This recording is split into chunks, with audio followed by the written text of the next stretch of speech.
What's up? What's up? What's up, everybody? We are live with another episode of Catch the Craze podcast. And we have a special guest on tonight. We have Daniel Moeller on the show. We're going to be talking to him about his career in comics as an educator, as a speaker. The guy's a jack of all trades. He's done everything. And a little reflection on the past year. With that said, how about we just start the show and let's get it.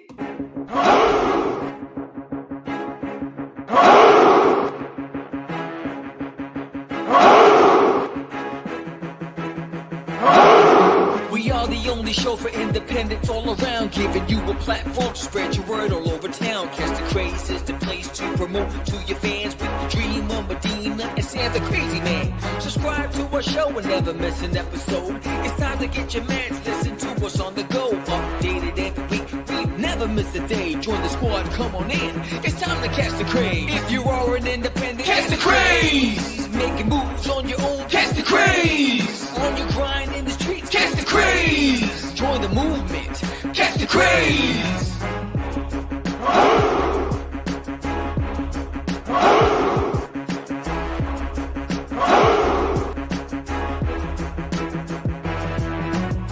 Yeah, George, we did it again. Come on now. You know you want to do it. Catch the Craze.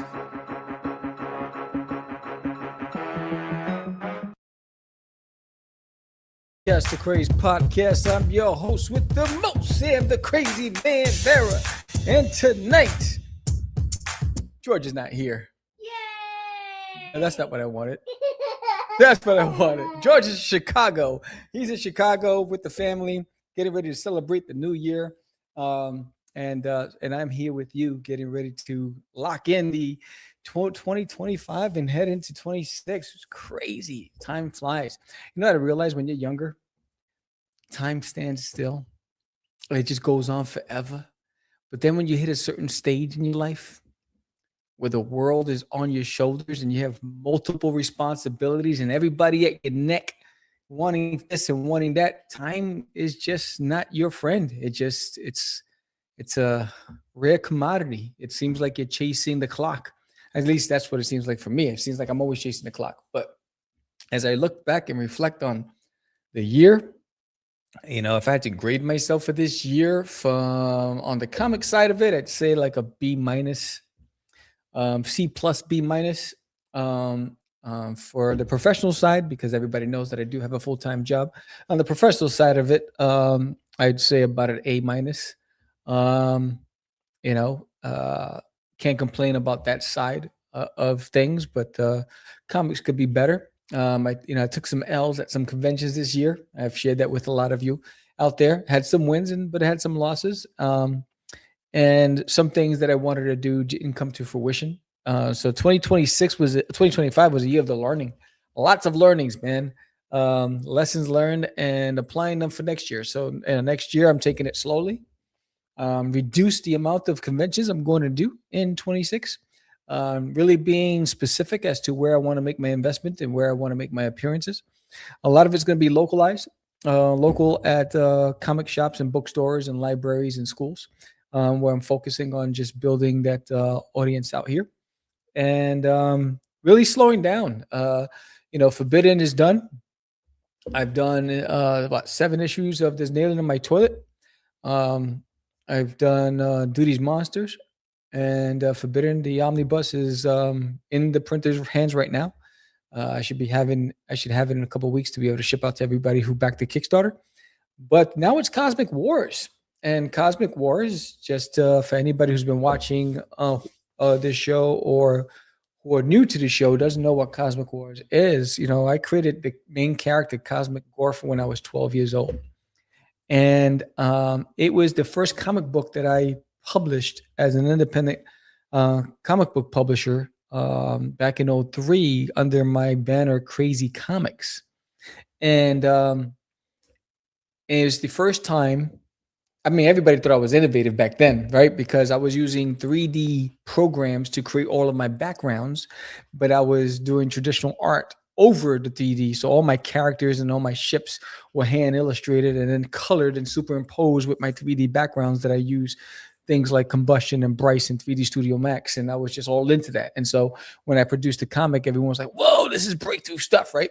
I was a digital media or a graphic design major, and I was studying it, so I was applying it.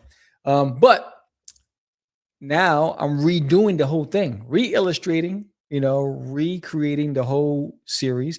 Here's a piece that I just completed of there's Gorf and Zap. Gorf is the hero. He's the guardian and protector of the Arthenian star, and Zap is his trusted sidekick. And that's one of the pieces I just did. And for everybody who signs up for the launch of the Kickstarter, which launches in February, signs up and backs it on the day of, you'll get free, and you'll become a Cosmic Guardian, Defender of Freedom 4-inch sticker. So you'll get this sticker just for signing up on the Kickstarter and making sure you pledge on day one. And that's you become an honorary member of the Cosmic Guardians. And so it's going to be fun. It's going to be crazy. I'm excited about this. Here's another piece I did a few weeks ago with this Gorf against Commander Rocks. And I decided to take a play off of Street Fighter with a video game with the power levels at the top and the scoring and the whole bit. So that was a play on that. But yeah, so it's going to be fun. It is a fun comic book. I'm excited about it. So the first character I created as a kid, Gorf, does not look anything like he did when I was 12 years old. In fact, he looked a lot more like Alf than he did anything else. Heavily influenced by Alf when I was a kid. So, but it's fun. I'm excited about that. So in hindsight, when I look back at 25, I'd say I made some mistakes, and I've learned some things. And I think I was in a rush to try to do as many conventions as possible, but I didn't do enough legwork on the events that I invested in, because every convention is an investment. And so because of that, some of those events were not good for me. And then the things I wanted to do, right? I had to move things around because I think the Christmas special that I wanted to do, I canceled the Kickstarter before it launched. I canceled the Kickstarter during the launch because it just wasn't trending well. And even though most people told me not to cancel it, I decided to drop it. No one was in the spirit of Christmas in July, and but it was going to ship in time for Christmas. But so that was an L for me. And then Forbidden did great, did really well, but I felt like it could have done a lot better. So I feel like my marketing strategy, my promotional strategy needs some work. There's a lot of things that I've taken back. I've done some homework, working on trying to connect with a lot of gamers, especially with Cosmic Wars, and gaming enthusiasts and fantasy and sci-fi fans. So there's a lot of things there. But 2026, 6 conventions, that's it. I'm only doing 6. I'm not doing 14 like I did last year. And I'm starting off February with Texoma Comic Con. It'll be my 3rd appearance there. Last year we were there. We were live on a panel, which was pretty dope. So this year I'll be introducing some new stuff there. So I'm looking forward to there's a really good comic book scene there, and the fans are amazing out there. And then I'm doing LitCon again, my 3rd appearance at LitCon, and it's a small local show. Hosted by the city, and it's at the library, and the audience and fans there are just amazing. And I love going to these smaller shows because you really get to build relationships and connect with people. The bigger shows, you don't really have that opportunity because it's like it's transactional when you're at the bigger shows, and you're constantly just trying to connect, sell. Where the smaller shows, you can just talk and really connect on a personal level, without worried about people stepping over other people and bumping each other, and people waiting or losing a sale because or whatever it is. So I'm trying to do a lot more local shows, smaller shows. And so this year the plans are Cosmic Wars, There's Nail in My Toilet issue number 8, and the Art of Duty book for 2026. So those are only 3 things that I'm doing this year. So issue number 8 for Designated My Toilet is halfway done. I'm currently in the middle of illustrating Cosmic Wars, and the art book is done. I'm just going to wait to build a demand for the art book and then release it in the fall. So those are the lessons. Those are the things that I'm going to do for 2026. We have, I think, the first couple of months booked out for the new year already for the show, which is pretty crazy. I don't know what George has planned, but I know he has some really good things going on. His comic is being distributed by Filbo Distributions.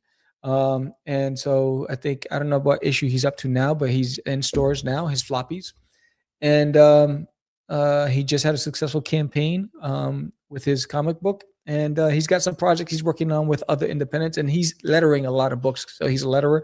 So he's lettering a lot of independent comic books out there as well. So he's doing his thing out there. And I know my boy Anibal Arroyos is working on his project. Hopefully we'll see it in 26.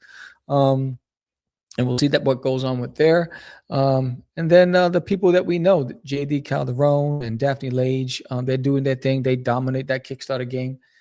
They have like a campaign every other week, which is crazy. I don't know how they do it. I don't have the stamina for it. I'm limiting myself to 3 this year because it's just so much work. Just designing a Kickstarter page just takes weeks.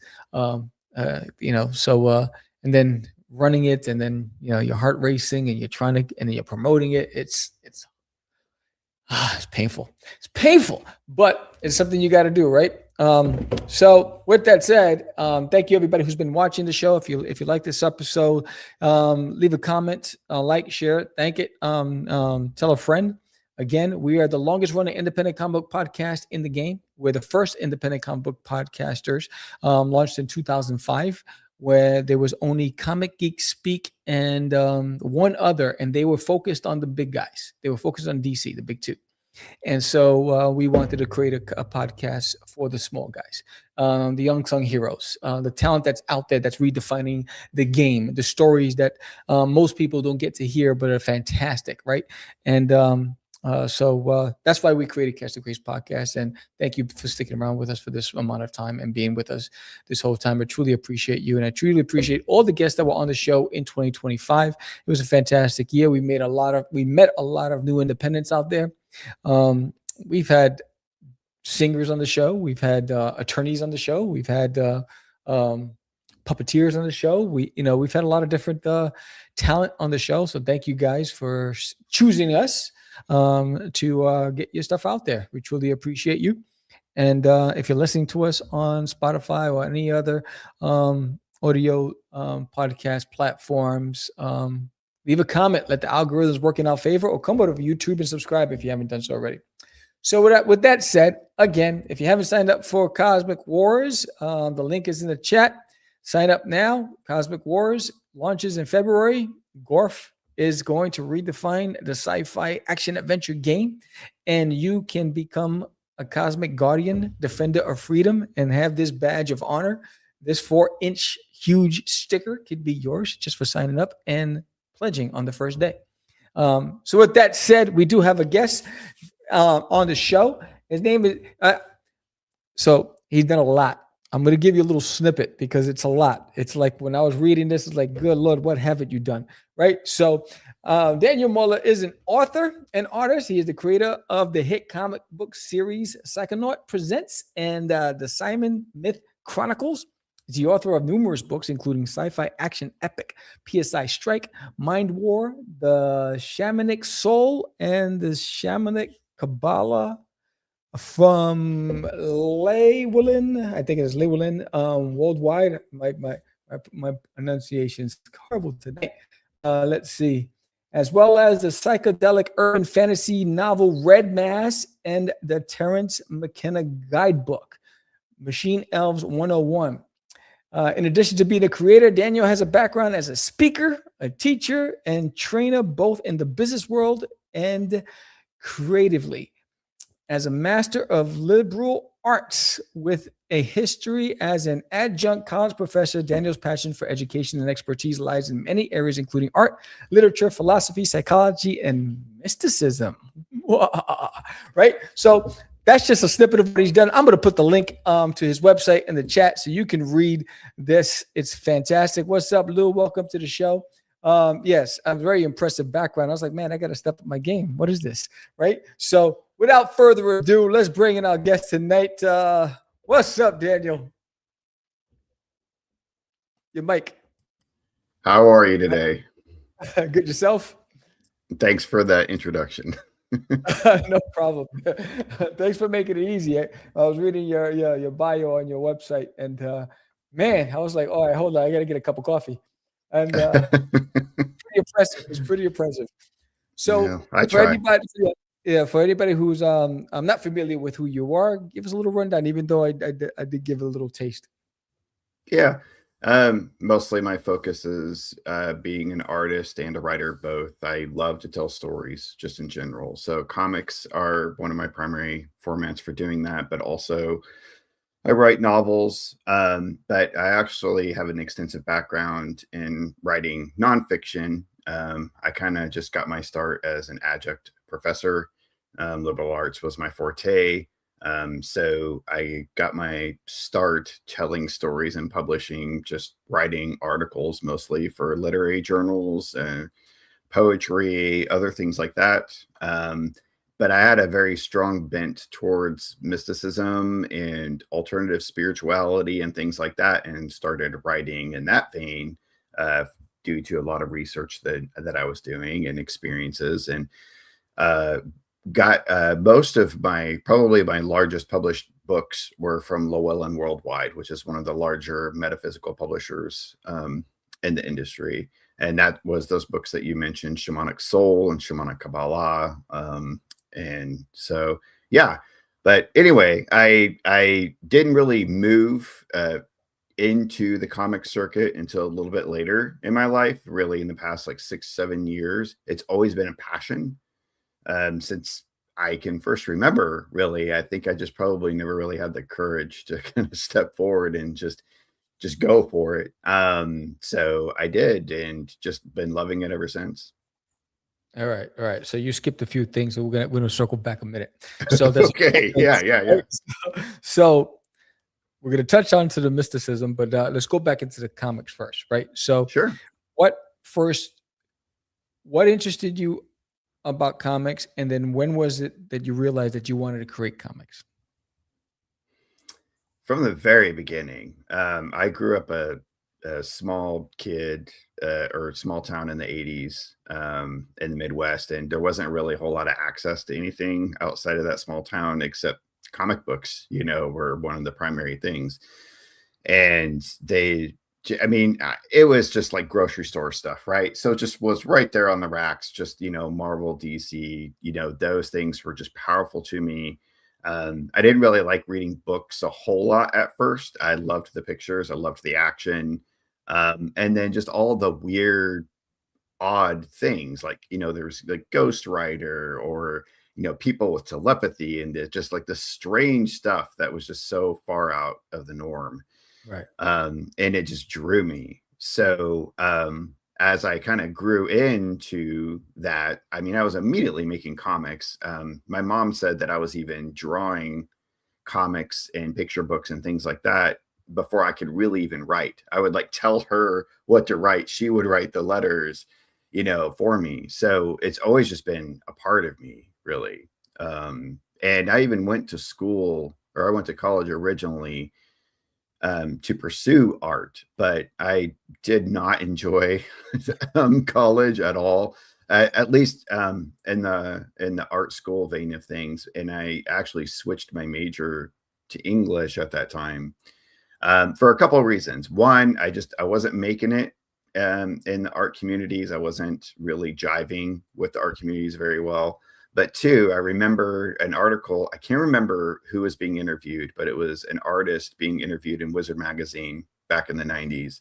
And they had said something about the way to be the best comic book artist ever is to start taking creative writing classes. Like, get into the mode of knowing how to tell the story. It's not just about drawing a pretty picture.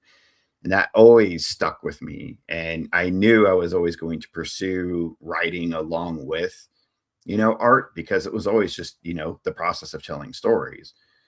But after a while, I just completely switched my major to English and kind of pursued that vein, because I was finding, that I had kind of a talent there, in the sense that my professors were really impressed with my work. They encouraged me to get published and were pushing me in that direction. So yeah. So what was your first written work before you started illustrating comics? So let's see. I would say my first major article that was published was about, you kind of mentioned it in the bio. It was about a figure named Terrence McKenna, who was kind of like the Timothy Leary of the 90s.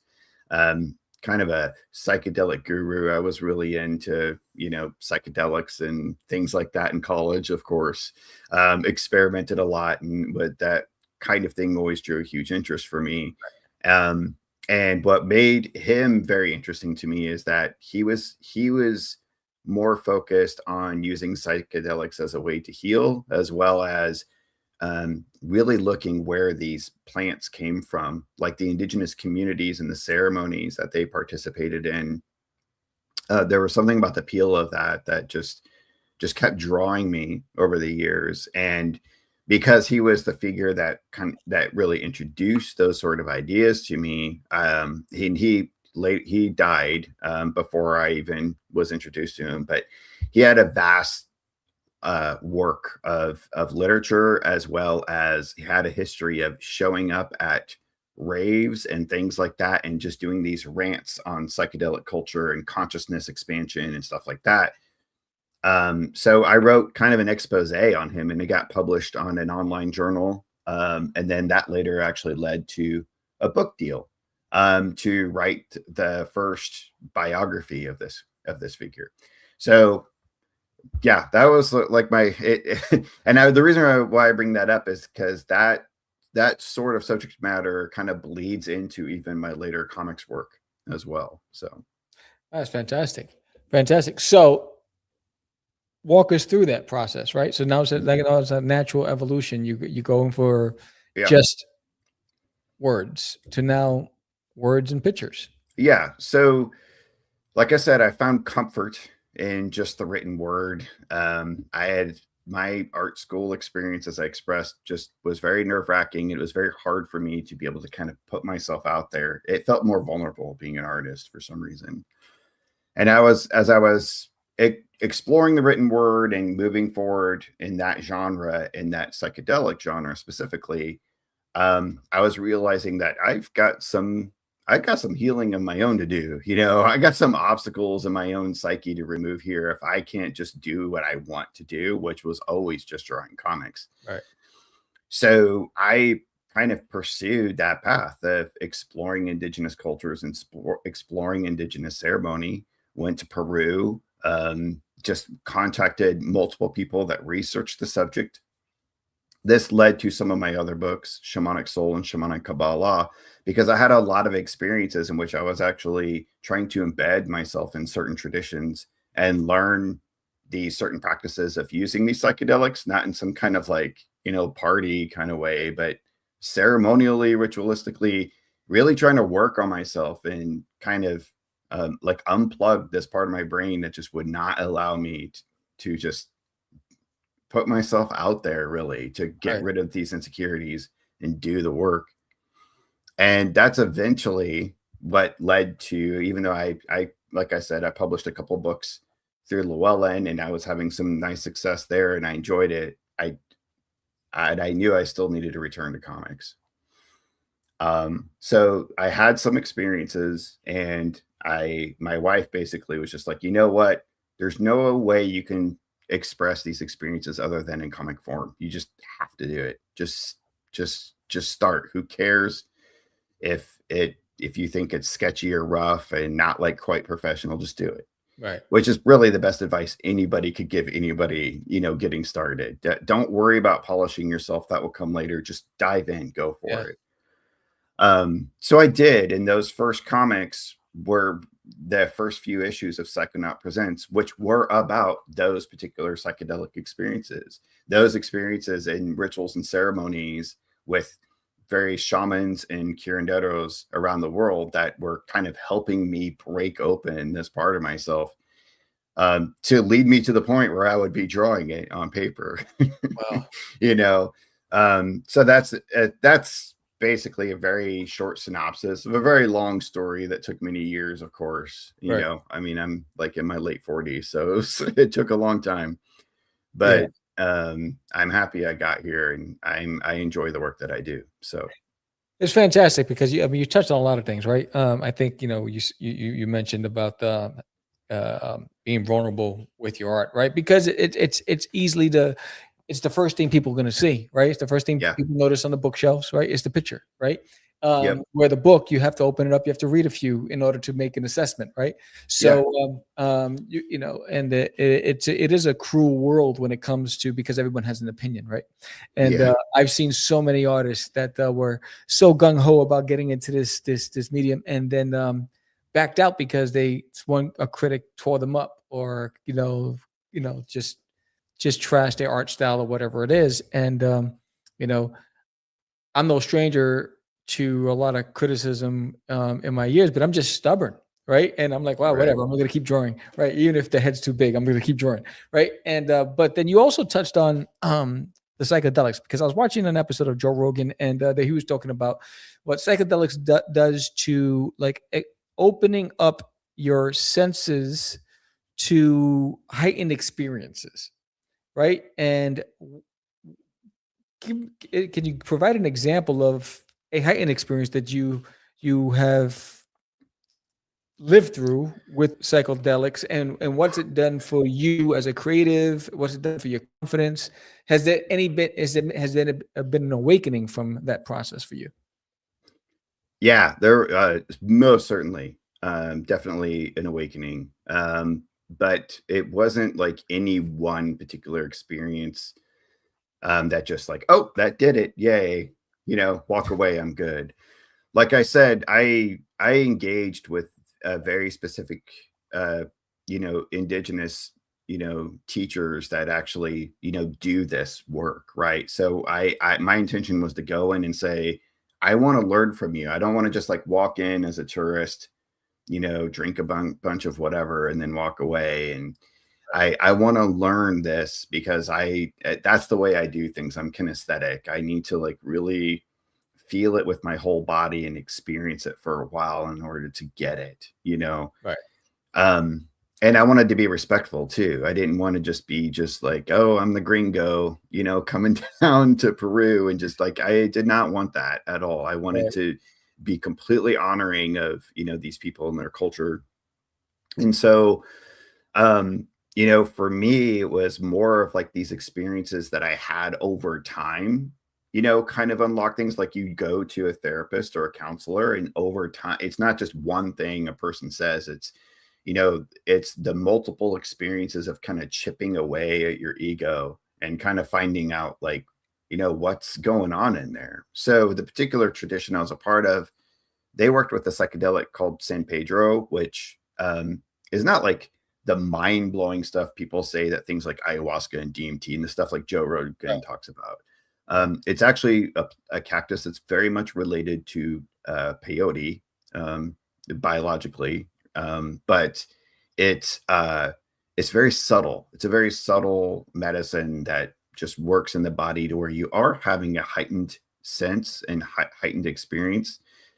And it mostly just allows you to be able to kind of like release some of the filters that we usually put up to, um, you know, I don't know, to protect ourselves because we feel scared, or we feel insecure or whatever, and really get to the heart kind of psychologically of like what it is that's making you tick. And let's see if we can like kind of not change the things of the past, but look at some of these things of the past and like new ways of learning from those experiences in the past to help better yourself. So the reason why I'm like kind of going through all that is because the people that I worked with were very much working with me directly in that way. It's not like I just drank stuff and I just sat in a room and they just like shook a rattle for the night. It Right. was very much this deliberate, exchange, this like talking verbal exchange as well as ritual exchange of, trying to really like poke the bear Right. inside of me. And so, yeah, it wasn't like necessarily individual experiences, although I point some out in my comics, Psychonaut Presents, the way I laid them out, because one of the experiences I highlight in that particular comic series is a sort of rites of passage that one of my teachers put me through, in the sense that, like, his point of view is like, in Western culture, we don't really get a rites of passage. I mean, we like graduate high school, or when we're 16, you get a car or whatever.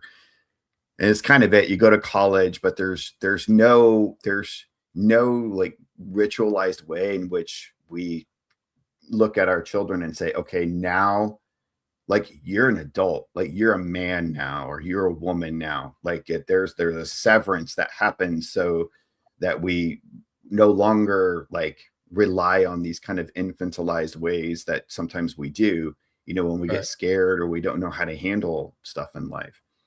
And so that was his gift to me. And that's highlighted in that comic series, is this ritualized experience where we imbibed San Pedro, and he put me through a full night of like all kinds of stuff that seems like torture. I mean, there's like, he's whipping me and, putting me, like drowning me down in like, cold, icy water, and like all this stuff that just kind of like, if you look at like, I only say this because I have a couple boys in the Army, but like, if you like look at boot camp and the way they kind of like, they push you to your limit to get you to push yourself to be beyond what you think, what you think you're capable of, and that's like precisely what he was doing for me.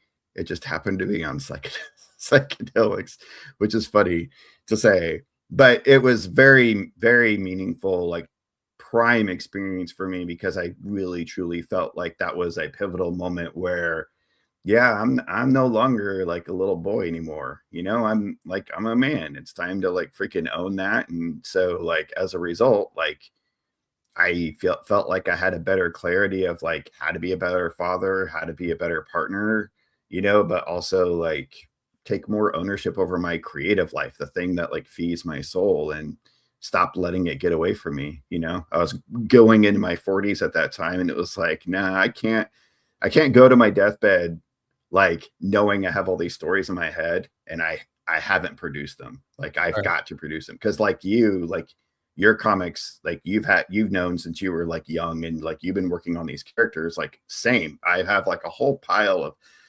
stories and characters that I've developed since I was young, and I feel like it's kind of like our life's work to put those stories out there.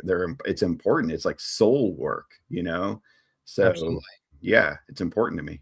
I find it fascinating that there was a level of hesitation with wanting to put your artwork out there, but there was this courage that inspired or motivated you to go across the globe to a foreign land, put your life in the hands of perfect strangers, consuming what you believed was natural substance, but not knowing, right? And that you needed to be extremely vulnerable to put yourself in that position and that level of courage that it took. Because when I think about it, I'm like, whoa, that's, it's for me, would I put myself to that? I think the most I've done was jump off a cliff into a lagoon, but that's awesome. That's about it. Right. And, was that your introduction to, or did that pique your curiosity about mysticism, and that's what started you on that path, or did that start off way before that? So my interest in mysticism in general is around way before that. I think that's like what drew me to this stuff. My interest in mysticism really goes all the way back to what I first remember. So I just released issue 5 of my series Psychonaut Presents, and a few people were like, wait a minute, you're not like talking about the psychedelic stuff in that book. Like, why? Because it's all memoir type stuff. But I am going back to like some of my earliest memories as a kid, because for me, the idea of being a psychonaut is really exploring the psyche. It's not about like taking psychedelics. It's just like exploring consciousness and like what all this is. And issue 5 truly retells my very first experiences of ever having any kind of conscious memory, and they're weird supernatural experiences. Like my first experience ever is I woke up. It was before kindergarten. I know it wasn't preschool. I woke up from a nap and I saw a witch through my window, some kind of like witch-like figure staring at me through the window. And so I retell this in Psychonaut Presents number 5, and then multiple other experiences that I have of similar type figures that I experienced of this like weird supernatural nature that like weren't really there. Nobody else saw them, but I did. Right. And I'm not saying they're ghostly at all by any means. I was on another podcast where like, so it's ghosts and blah, blah, blah. Like, no, I could be crazy and that's okay. I'm okay with that. It totally could just be the prospect of an overactive imagination of a young child. But those experiences were my first formative experiences. And they always drew me to this stuff of the paranormal, supernatural, mysticism, spirituality, not in any kind of religious sense, Right. but more of like this sense as an explorer of just like, what is all this, And even if it's not something that was like ghosts or supernatural, well, what the heck's going on like in this brain that like it would do that? That's just really interesting to me because it's become it became like sort of a formative theme for me in my life. So like, what's that about? And just, so yeah, it's just like all exploration, really. You know what's interesting? Because of society, I hear you trying to rationalize. But I think what happens is, what I find fascinating about your approach is that you tapped into something because you wanted to understand what you were experiencing. And I think when we're young, we are conditioned and to conform to society standards and disregard those signals, those points of communication that we're receiving, right? Because no, it's just your imagination. But I think, when you, in hindsight, when you look at the stories that we grew up with, the Tolkiens of the world, all that stuff, whatever, they're inspired by something. There is something communicating, right? And when you tap into it, you'd be surprised what you learn. So while I heard you trying to rationalize for society's purposes, I commend you for wanting to go and explore it, because most people will try to avoid it. Yeah. Right? And I think it's because of that we don't tap into our full potential. And that's the way society's built. We're conditioned to not tap into our full potential, because then we'd be able to move the way we were meant to move as a species, as a spiritual entity, right? Yeah. So I commend you. Hats off to you. Kudos to you. And I think it's fascinating that you had the courage to do so. Yeah. Well, I mean, you just have that compulsion inside of you that just like it pulls on you, and that's just what I'm trying to follow. And the times that I wasn't following it, I gotta somehow account for that. And that's, so I went many years without making comics, and I feel like I missed out on a lot, but that's fine. I'm just like, you get back on the saddle and go, Absolutely. I mean, I was away from comics for 10 years, and while I regret that, life presents its challenges and you make decisions, you live with it, right? And I think, and then I decided to come back during COVID, which is crazy, right? So things happen. What are you gonna do? I think Lou says, I'm careful who I share my experiences with. Yes, I think that's what it is. I think some people weaponize it. When you share these things, they think you're kooky or whatever it is. I think it's a gift to be able to want to explore, and it takes a level of curiosity and courage to want to know more. And it's something that we don't do as a species enough. And those that do, we call them savants, right? We call them special, but they just happen to tap into something that we've been avoiding. Yeah. I mean, I think that like creativity in general, but most especially comics for me, and for you, obviously, but just creativity is a way that in which I think people are kind of, channeling whatever is out there. There's something going on. I mean, we exist, and it's weird. And, there's so many things that happen that just are, you can't ever explain. And I don't think really should. I think sometimes it's great to have the mystery, But, you know, like the poet William Blake, poet and artist William Blake, his whole concept, and Alan Moore, writer Alan Moore stressed on this too, is that really the true thing of what God really is really imagination. And imagination is the driving force of the universe, because everything that human beings build comes from an idea. Yeah. And that idea comes from that imaginal space. And so in that sense, every creative act Alan Moore calls like the magical act. That's actually magic at work. And I don't think that it has to be any more weirder and esoteric than that. Like, it's truly just that practical of what we're doing. And so I mean, I commend everybody who like puts pen to paper or does dances or makes music or whatever like that. Like, we are, you know, people creating creation as we do that, and it's awesome. And it all starts with the question, what if? Yeah. Right? What if? Yeah. Right? And that's why I love the comics back in the 90s, the what if comics, right? Because that's the question that everyone has. What if aliens are real? What if we can fly? What if we can travel across the world? What if? And that's the imagination part, right? And it starts with the question, and then the question leads to curiosity, and it starts movement, and now you start building something fantastic, right? But if you don't ask the question, you won't know what's possible. It's beautiful, right? Man. I love it. I know. Love it. I know. And I'm not even drinking right now. Yeah, I mean, it's just, you know, I love creating art, and I love consuming art of all forms. You know, just like I never, anytime my kids were ever like, I'm bored, I'm like, open your eyes. There's so much out there in the world. And like, you also have the ability to create any of it. Like, any cool thing that you've seen, you have the ability to create. You can create that and create something cooler. Like, there's no reason to be bored. It's an amazing world. So yes, and I always tell people, look up. You'll be surprised what you see when you look up, right? And just the formation of the clouds. You might see a flock of geese, or you might see, you know, just there's so much happening above our heads. We never take the time to just pause and look up and embrace it.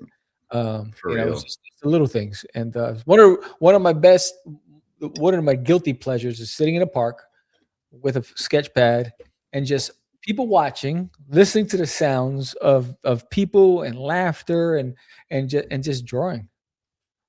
Yep. You say that, no joke. Right outside my window there's a park in my backyard, and I do that all the time. I go back there and I do that all the time. It's awesome. Like being around people and watching them interact and watching human behavior and just experiencing that with like nature right there too is just, you're speaking my language, man. It's funny because I lived in New Jersey at one point, and I would go to New York City to Central Park just to sit down and draw. And I remember I'm sitting there with a sketch pad, I'm drawing, and then I look up and it's my boss with his girlfriend at the time.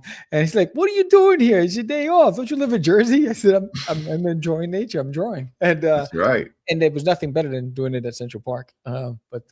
Yeah, so now you produce your first comic. Did you have to do any research on producing your comic? Where did you start? Did you, what was some of the steps you've taken to create your first comic book? So when I was getting that compulsion to begin, you know, that level of creation, I was a part of a couple of different online communities, because this was right around the time of COVID. I think it was right before COVID. And there were a lot of thriving comics communities, I felt. You know, one of them was, you know, and I think this is like kind of become controversial at this point, but one of them was the cartoonist kayfabe community. Not just particularly because of the individuals that ran that YouTube channel, but the actual Facebook community that I was a part of with that group were a lot of wonderfully supportive people. All they did was just, from my experience, all they did was like lift me and everybody else around them up. You know, so you would support their work, you know, they would support yours. And there was a huge exchange of ideas. And that, to me, having that community of people, we would meet regularly online, draw together. having those people to just sit down with and draw with was something that I didn't really have that before. I didn't even have it when I originally went to college.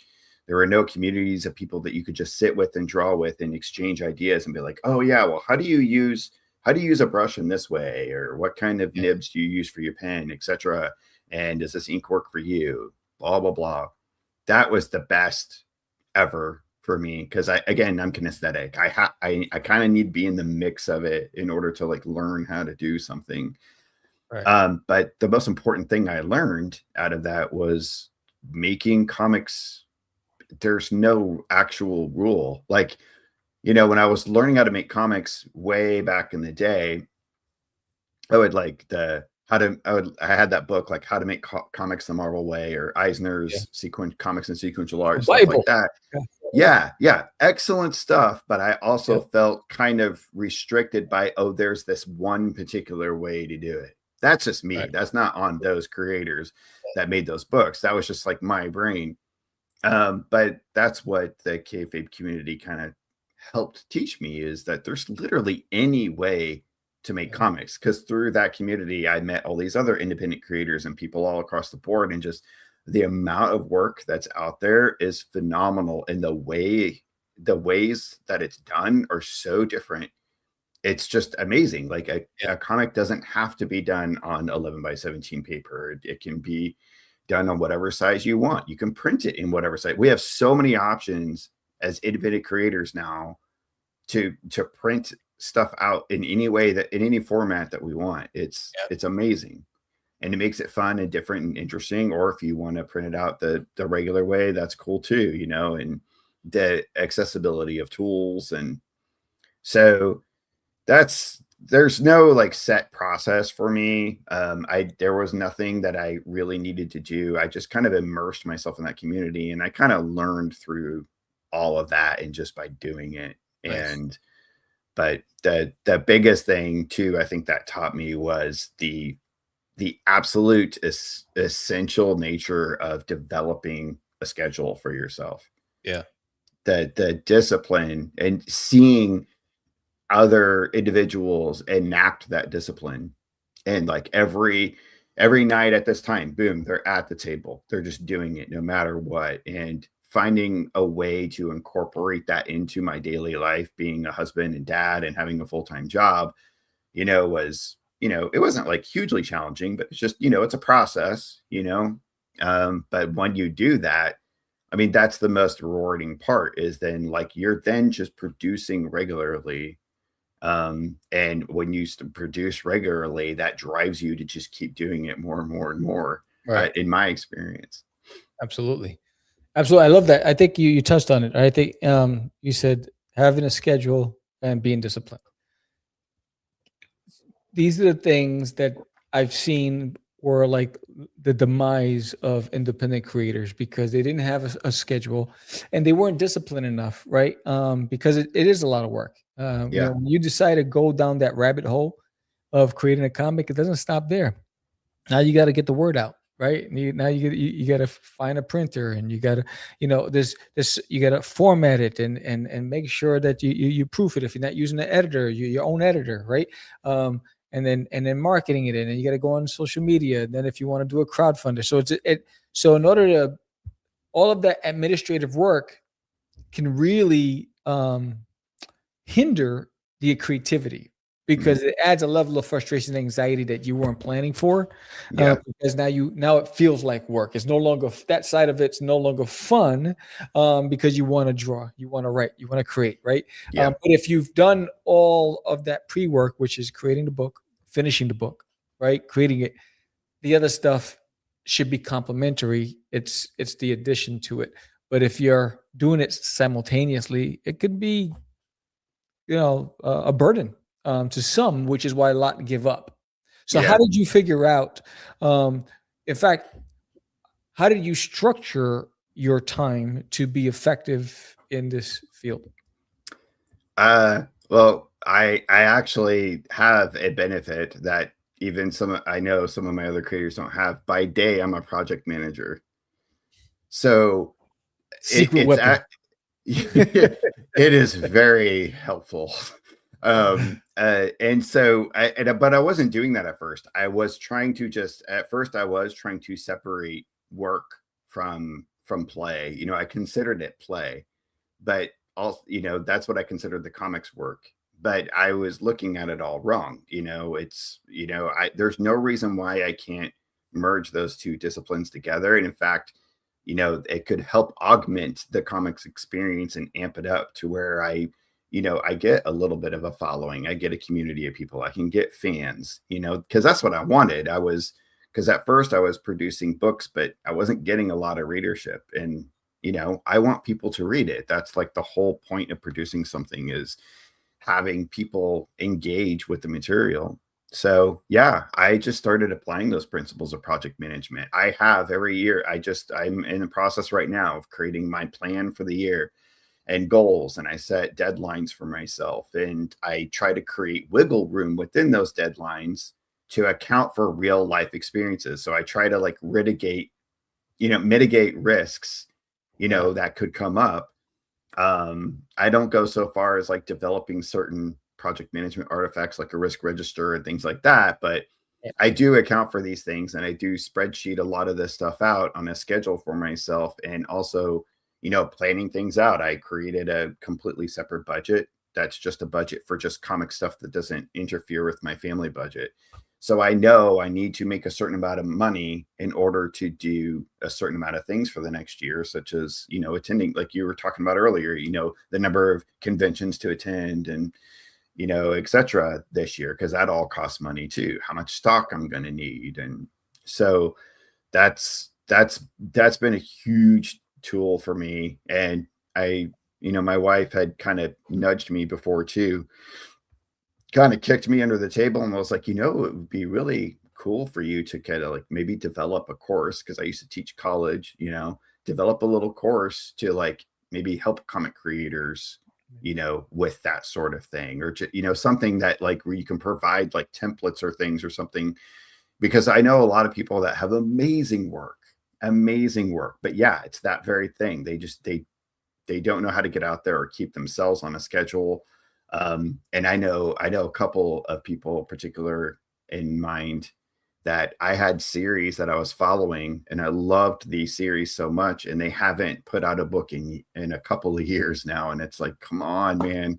I know you have stuff going on, and I know you're busy, but your work is awesome. I want to see where this ends up. And so, yeah, we'll see where that goes.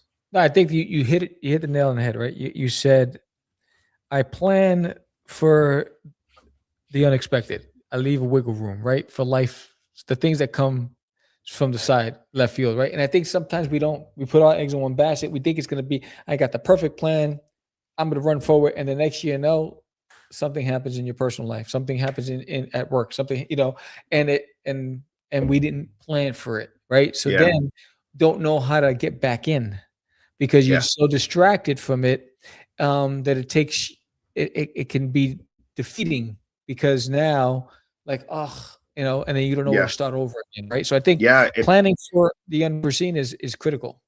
If your vision is this big, it's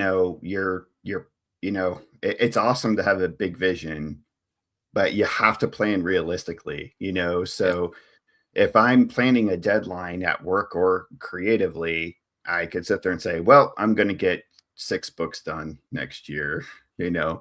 That's cute that I think that I would be able to do that, but I know life is going to come into the way.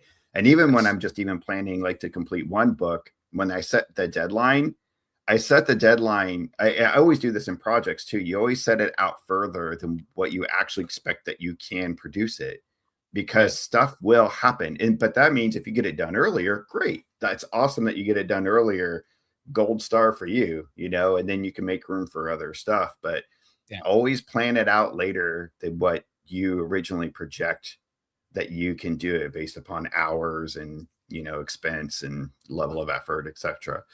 So that's, what I always try to, because I've seen people do that too. They make a deadline, even if it's a self-imposed one, it's nothing with a publisher. They make a deadline.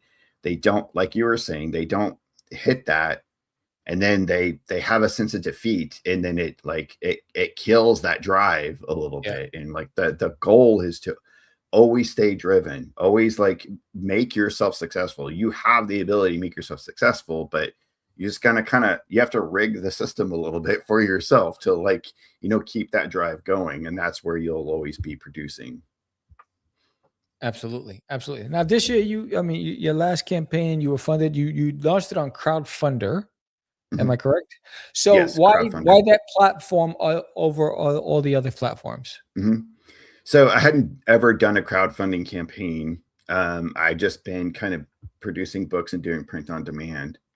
I decided to do crowdfunding because not that I didn't need my work to be funded. I have a setup to where I can just make the books regardless. But I had 2 comic book series that I'm working on, and I reached number 5 on each one. And because I kind of completed them right around the same time. And I just thought this would be a good opportunity maybe to like amp up my audience a little bit, like go like reach out into community a little bit more, and use this also as a way to fund the conventions that I want to go to next year, to get enough stock to have, or etc. So Kickstarter at the time was on strike, but I also wanted to look for platforms that were very much focused on independent creators. Um, Not that I have anything against Kickstarter at Right. all. I just, when I was kind of going through them, because I still considered it, and there were a couple of others that I looked at, and I can't remember right now. I have it in a spreadsheet somewhere, but Crowdfundr had the easiest setup. It was so easy to set up, and the number of proceeds that they keep was so minimal, and it felt kind of too good to be true. But it was the level of ease of getting it up and going. um, I really liked, and there was a lot more flexibility on the way that your tiers were set up. So if somebody didn't want something specific in that specific tier, but that's what they could contribute, I had wiggle room to kind of work with that sort of stuff. And they also had they have a feature in Crowdfundr that you don't really have to meet your funding mark. You don't, there's no, with Kickstarter, it's like you have to reach a certain funding goal or Right. people don't get their stuff. People got their stuff regardless of whether I reached the goal or not. So I exceeded my goal. So that was awesome. Again, I tried to make myself successful there and being realistic and what I needed to earn. Um, and then I also found out, like, through the process, Crowdfundr is awesome. Like, they reached out to me and they promoted my work for me at no cost. They even interviewed me. They put me on their channel. Like, they want their creators to be successful. And so they're at the place now, they're small enough that they can invest in that. Right. And it was really cool. I mean, I really appreciated the platform, and so it was a great experience with Crowdfundr. If anybody's looking for, if Kickstarter is good for you, awesome. But if you're looking for an alternative, I always suggest that to people now, because I enjoyed it and it was easy. So right now you're currently fulfilling the campaign. Oh, I have just completed it. I just wrapped it up. My books are still available. If anybody wants to get my books, they can reach me at my website, and you can order them there on the shop. That was part of the purpose of the crowdfunding campaign. Is my focus was being able to print a large quantity of my books, so I could always have them available to deliver to people personally.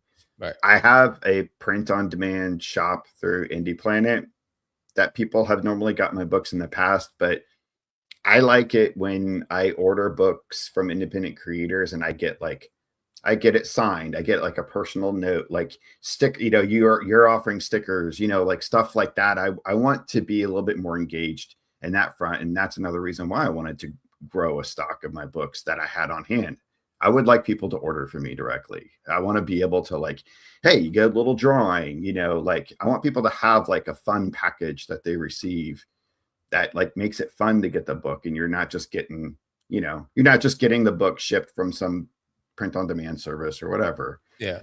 So it'll be, Absolutely. So what's the next what's next for you for FY 2026? 2026. Well, the thing I'm kind of like working on right now is I'm gonna have a table at Planet Comic Con in Kansas City. So I'm kind of prepping for that and trying to like make sure my stock's ready, get some prints available, and set up a kind of a commission, list that people can, ask commissions for. But I'm also working on the next issues of like my two series, Psychonaut Presents and Simon Myth Chronicles. I mean, I'm still plugging away at those. I intend for those to continue on for quite some time. And like like you've like issue 6, 7, 8. Like where are you at? Issue 8 for Designated My Toilet. Issue 8, like that's incredible. Like that, I think that is way more awesome and more of a draw for me than like someone who just like produced one book and they're just only promoting one book for years. Someone that has like a library, a portfolio, that's an investment as a reader for me, and that's what I'm looking forward to being able to fulfill. So yeah, I'm going to continue these two series and keep having fun with it. And my goal is to get the next issue for both comic series done this year. So nice. We'll see what Daniel Moeller can do, if he's a good project manager or not. All right. So pick one of your titles, give us your elevator pitch. Why should people go to your website and check it out? Sure. So Psychonaut Presents is one of the primary comics in my imprint, Psychonaut Comics. And Psychonaut Presents is kind of an anthology. It's mostly memoirs of my different psychedelic experiences or just experiences with the supernatural and paranormal. But there are other cartoons and pinups and artworks and things in there. I really wanted it to be a full-on, like kind of anthology-based comic book, but all produced by me. So you can find that at www.danielmoellerweb.com. I'm also at Instagram at The Real Daniel Moeller, and you can find me on Facebook too and on YouTube. So, yeah. Outstanding. Well, thank you, Daniel, for coming on to selecting Catch the Craze to talk about your career. I was more fascinated about your life story. I think it's chock full of courage, adventure, curiosity. It's just evolution. It's all wrapped into one big, I mean, your story is a story in itself, which is fascinating. So I really appreciate that. You're welcome to come back on the show. You have the link, you know how to use it. Just book yourself. And awesome. You're always welcome back on Catch the Craze podcast. Thanks, man. I really appreciate it. I really like the conversation. Thank you. Awesome. You have a safe and happy and prosperous new year. You too. Thanks. All right. Peace. All right, that was Daniel Moeller. Again, check it out. The link is in the chat. It's also in the summary. I mean, he has a library of amazing work. Go and check it out and give it a shot. I mean, it's fantastic. And I was definitely interested in the entire subject matter, which is pretty fantastic. It takes a lot of courage to travel around the world and, and go and explore the things that trigger curiosity. Most people run from it and he ran towards it, which is awesome. And I never shy away from the things that I see that I shouldn't be seeing that somehow popped up. I'm always curious about that stuff. I'm like, wait, is that real? What am I seeing? I didn't go as far as wanting to really dive into it, but he got me wondering how many times did I avoid what I just saw, right? I think we've all experienced something in that vein. But no, so the year is wrapping up. I want to say thank you again to everybody who's been with us this year and throughout the years. I appreciate every single one of you. Thank you to friends and family and everybody out there. I hope you have a fantastic holiday season, and I wish you all a healthy, happy, prosperous 26. I know there's a lot of uncertainties out there, and it's a crazy world that we're in. It gets crazier every day. But it's easy to criticize, and it's easy to tear people down. It's very difficult to say I love you. It's extremely difficult to say I see you, I appreciate you. Pick up the phone and have that conversation that you've been avoiding. Give somebody a hug. and do something kind to your fellow man. Give up your seat, open up a door, you know, uh, give thanks and acknowledgement, and just be grateful. Uh, Sometimes it takes strength to be vulnerable. But I think it's just humanity, you know. It's let someone know you care, and it's okay to be um, to share that sensitive side in you. It doesn't make you weak. And I think sometimes we think we have to be macho and avoid all that stuff. But with that said, Happy New Year to every single one of you. Happy New Year, Happy New Year, Casey. Thank you, everybody out there.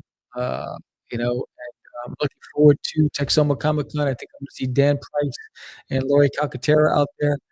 That's going to be fun. George June Medina is flying in from New York. He'll be out there with me. So we'll have a good weekend in February, which is going to be dope. Forbidden will be on the table then. And we'll be promoting Cosmic Wars. We'll be in the middle of the campaign. So, uh, we don't know what the future holds, but we know what we intend to see happen. So, and that's one step towards prosperity, right? Have a plan and keep forward no matter what the obstacle, right? And never lose sight of hope. Never stop asking what if. It always starts with that one question, what if? So, hey, man. Oh, what's up? Happy New Year to you. Thank you so much. I appreciate every single one of you. Um, with that said, from all of us, George the G, we appreciate you. We honor you. We love you. And we hope to see you for the new year next week on our new show, the next show. And we have another guest next week and the weeks after. So happy New Year. Be safe. Be merry. Be happy.